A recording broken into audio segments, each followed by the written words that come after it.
Você já parou para pensar quais são os 3 maiores erros de um cristão que interferem diretamente na sua caminhada com Deus? Meu nome é JP e até o final desse vídeo eu vou trazer uma palavra que muito provavelmente vai ser bem dura para você, mas ela também foi muito dura para mim e é justamente por isso que eu estou compartilhando aqui com você, tá bom? Vamos lá. Para exemplificar isso e explicar exatamente o que é cada uma das coisas que eu vou estar falando, você precisa entender o que é um erro, né?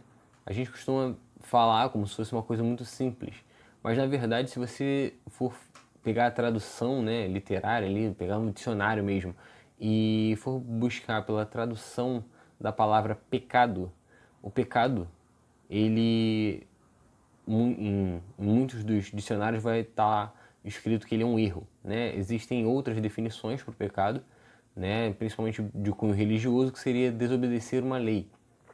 E entre outras coisas, algumas pessoas também vão falar que o pecado ele é o erro, mas não só um erro comum, mas também o errar o alvo, né? E o alvo seria Cristo. Mas eu estou colocando isso aqui para você para te exemplificar, te trazer uma breve lucidez sobre o que é pecado e o que seria o erro, né? Que de fato é o que a gente costuma cometer diariamente, nós erramos diariamente.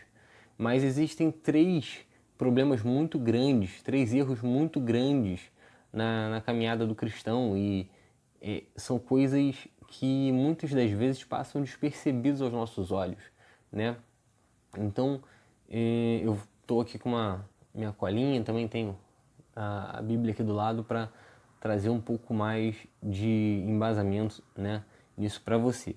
Então, já sabendo o que é pecado, é, o primeiro erro, o primeiro erro do cristão é procurar saber se você pode ou se você não pode fazer algo. Quando Deus já te incomodou, já tocou em você para te mostrar que você não deveria fazer. Se você está fazendo alguma coisa e aquilo está te incomodando, 98% de chance daquilo ser pecado, sim. Porque o pecado, né, o erro, ele vem lá na palavra, você vai ter a palavra dizendo que tudo lhes é lícito, porém nem tudo lhes convém. Eu acredito que o mais difícil para a gente, de fato, é entender que nem tudo que é pecado para mim é pecado para outra pessoa. E isso causa muita confusão dentro das igrejas, né? Existem igrejas que vão defender a tatuagem, por exemplo, existem igrejas que chegam a defender o homossexualismo e outras coisas mais, né? Quando na verdade eu não vou falar aqui se sim ou se não, se é contigo e com Deus, tá? Eu vou falar o que a palavra vai dizer. A palavra vai dizer sim, que você não deve marcar o seu corpo. A palavra vai dizer sim que Deus abomina a relação, né, entre um homem e outro homem, tá? São 2 coisas, por exemplo, que eu na minha vida não cristã, na minha vida mundana, né, digamos assim, já pratiquei.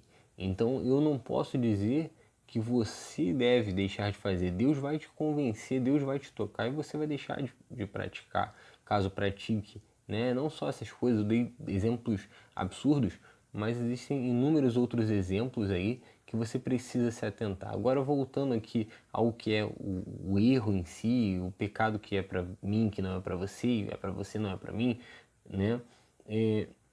Isso é uma coisa muito complexa.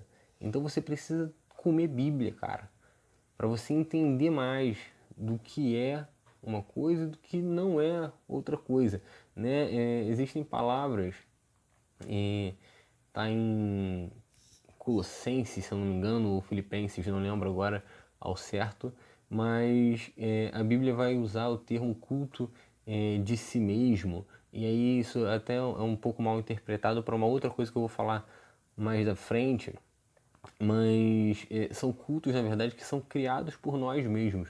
O homem cria um culto, cria uma coisa que na verdade foi revelada para ele, né? Então ele não deve fazer algo e ele implementa aquilo para que uma geração, né, ou uma casa, uma igreja, não o faça também. Sendo que a gente precisa estar pautado na palavra, né? E às vezes uma tratativa de Deus com você, ela é diferente com a do teu irmão, às vezes com a pessoa que está na tua própria casa. Eu tenho problemas com coisas com música, com coisas que eu vejo na televisão, eu sou extremamente influenciável por determinados conteúdos. E eu procuro me afastar, mas outras pessoas, inclusive minha esposa, por exemplo, ela não é tão influenciável assim, ou pelo menos acredita que não, e eu não posso querer impor a ela uma coisa que não é exatamente palavra de Deus para a vida dela, entendeu? Então a gente precisa ter esse limite também, tá? Mas voltando aqui, o primeiro maior erro é querer procurar saber se aquilo é para você ou não, quando Deus já te disse que não, que você não deve fazer, ele já te incomodou, já te tocou para isso. E por que que isso é um grande erro e por que que a gente faz isso, tá? O homem, isso foi até uma coisa bem interessante, né, de se falar, mas o homem desde do primeiro homem, desde a natureza de Adão, né, o homem já procurava satisfazer o seu próprio eu e se colocar no lugar de Deus. E isso é uma coisa que parece absurdo, né, se comparar a uma coisa tão simples como, será que eu posso fazer isso? Mas isso é um gatilho, isso é uma coisa que leva, né, você a esse segundo passo.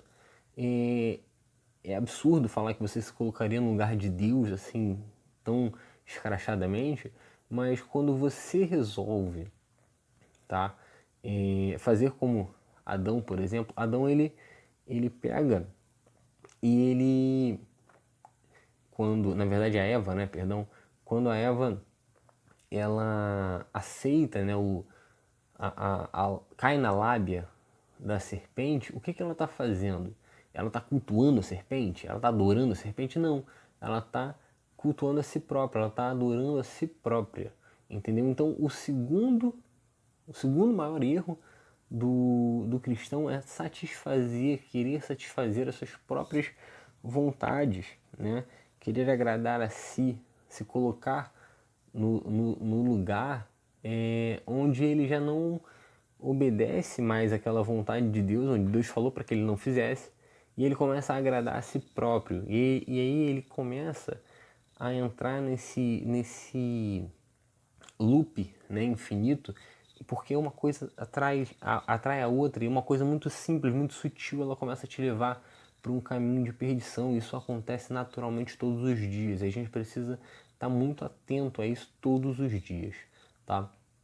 E dentro disso, dentro desse segundo pilar, né, essa palavra, na verdade, ela está em Filipenses 3,19, tem uma alusão breve a isso, tá? Eu vou até pegar aqui para você ter um entendimento um pouco maior do que eu estou falando, tá? 3,19, Filipenses 3,19, tá bom? Vai estar na descrição aqui a palavra. O destino deles, eu vou ler o 18 para você entender um pouco mais. Pois pois muitos andam entre nós, dos quais repetidas vezes eu lhes dizia e agora digo, até chorando, isso aqui é Paulo falando, tá? Até chorando, que são inimigos da cruz de Cristo. Beleza. Aí você vai entender quem são esses, tá? O destino deles é a perdição. O Deus deles é o ventre, e a glória deles está naquilo de que deviam se envergonhar. Essa passagem, essa parte aqui é a parte que você precisa entender melhor, mas eu vou ler até o final do versículo. Visto que só pensam nas coisas terrenas. E aí o 20 e o 21 ele vai falar, né, que a gente deve olhar para as coisas do alto. E aí vamos lá. Quando o homem coloca o seu próprio ventre, coloca a si mesmo no lugar de Deus, ele está instantaneamente se colocando no lugar de idolatria. Ele está se pondo no lugar de Deus e adorando a si próprio. E isso é fatidicamente o que faz com que nós como igreja, soframos represárias de Deus. De represária de Deus, sim, castigo, a ira do Senhor sobre nós. E é o que nós vemos. Tem uma outra passagem, né? Antes que eu fale dessa outra passagem, eu não frisei, mas o terceiro maior erro do cristão é esse, tá? É justamente se colocar, entrar em processo de idolatria. Então, basicamente, o primeiro, o segundo e o terceiro erro, todos eles culminam num processo de idolatria, tá bom? E aí existe uma passagem, até o Douglas Gonçalves lá do Jesus Cop, né? Ele fala sobre isso, eu até notei porque eu achei bem bacana. Ele coloca o seguinte, tá? Deixa eu só ver se tá nessa daqui. Aqui, tá na passagem que ele vai trazer como referência, 2 Crônicas 7:22, tá? Seria uma ausência do templo a partir da idolatria do povo. Então, eu tenho separado ali, mas eu não vou ler agora, porque senão esse vídeo vai ficar muito longo, tá? Basicamente é o seguinte, o processo seria abandonar o Senhor Deus, o primeiro passo, né? Seria abandonar o Senhor Deus. O segundo, se apegar a outros deuses. O terceiro, adorar a outros deuses. E o quarto, prestar sacrifício, oferecer sacrifício a outros deuses. Então, o que essa passagem vai falar, tá? Ela vai falar que o templo que o próprio Deus coloca para nós, e isso a gente está vendo nos dias de hoje, tá? O templo que o próprio Senhor Deus nos deu, né? O nosso Pai nos deu ali, nos forneceu para que nós tivéssemos essa oportunidade de cultuar a Ele. E esse templo, ele acaba sendo retirado, né? Ele faz uma afirmação de que ele o faria, ele retiraria o templo dali, caso as pessoas começassem a desobedecer e cultuar outros deuses ao invés dele.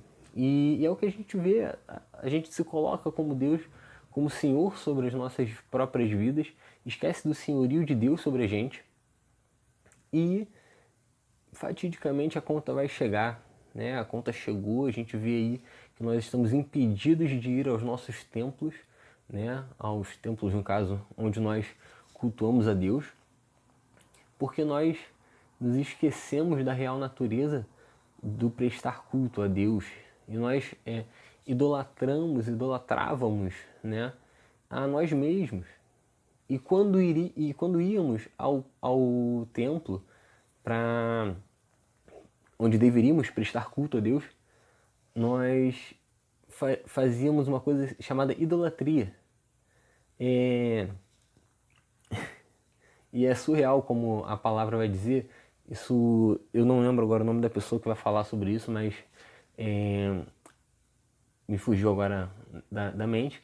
Mas essa idolatria, ela é basicamente o seguinte: prestar culto a um ídolo, né? Então, idolatrar é prestar culto a um ídolo.